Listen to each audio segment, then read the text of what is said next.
The year is 2012. Killing Floor has launched its third Twisted Christmas event. I wasn't playing it, I was probably playing Black Ops. This time it's Twisted Christmas in space! This update had what all Killing Floor fans loved. The Christmas zombies, Zeds are back. Old achievements and new achievements are unlockable to earn the baddest Santa character and the brand new Dark character. Tripwire gave us a new weaponry in the form of the ZED Gun, the Dwarfs axe, the golden weapon pack, and the the Chris Vector SMG. I don't give a fuck. Oh, they also gave us MoonBase. Alright, I don't give a fuck. So we all know MoonBase. It's the map where you can do funny stuff with shotguns. It might be weird to think that this was what they gave us for Christmas, because it has nothing to do with Christmas at all. It's a MoonBase.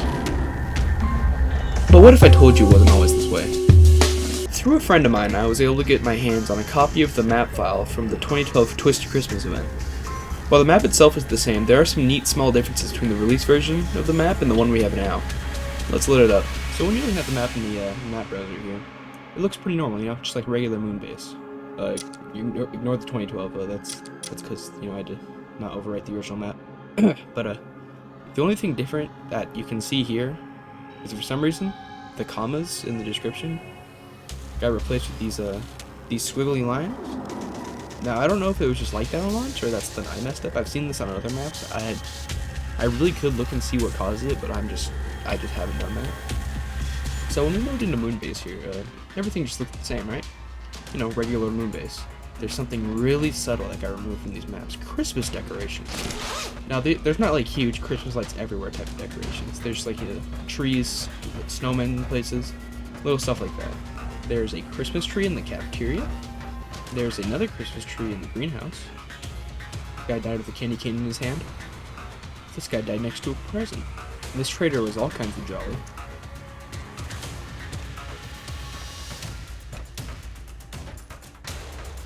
There was a very tiny Christmas tree in this window.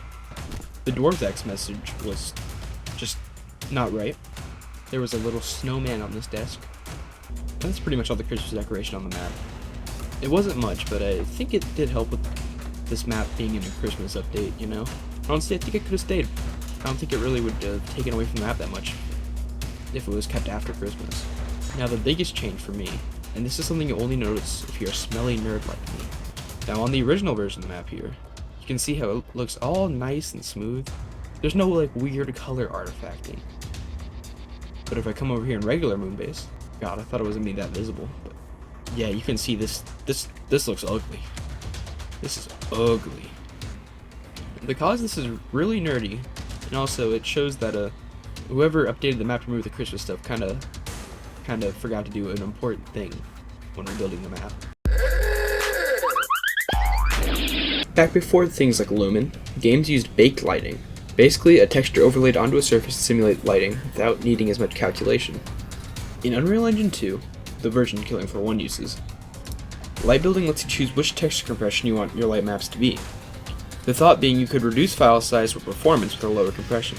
The engine has the options of DXT1, DXT3, and RGB lighting, with textures compressed to DXT1 ideally being the smallest and RGB being the biggest, with the default option being DXT3. DXT1 and 3 lighting often have these artifacts colors in them that is especially noticeable on the map with white floors and walls, just like MoonBase. RGB lighting has none of these, but in theory would make your map size a lot bigger.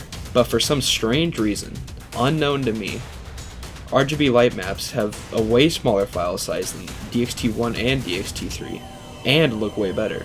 So you should just always use them. I've heard people in other old Unreal Engine communities say that it's a bug, but I'm really not sure the cause myself. But main idea is you should pretty much always use these, as they look better and are smaller. Now, it seems when MoonBase originally came out, Tripwire did this. They used RGB lighting. But at some point when they updated the map after it came out, whoever rebuilt it used DXT3 lighting. Probably on accident since it's the default choice. Anyway, that's all I wanted to talk about. The original MoonBase was kind of neat. If you want to check it out for yourself, I've put it on the Steam Workshop for anybody to get. Thank you for watching, and happy holidays.